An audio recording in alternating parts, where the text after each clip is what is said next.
Tandaan niyo po, walang miyembro ng pamilya na habang panahon makakasama mo. Walang asawa na habang panahon makakasama mo. Walang magulang na habang panahon makakasama mo. Walang anak na habang panahon makakasama mo. And at the same time, wala din namang kapatid na habang panahon makakasama mo. Meron lang itinakdang panahon ang Diyos para makasama sila sa buhay mo.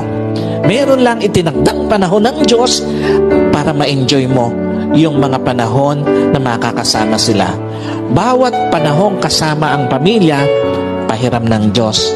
Bawat panahong kasama mo sila o bawat araw na kasama mo sila, kabawasan yon sa panahong makakasama mo sila. At bawat sandali na lilipas, palapit ng palapit yon sa pagtatapos ng pahiram na panahon sa iyo ng Diyos.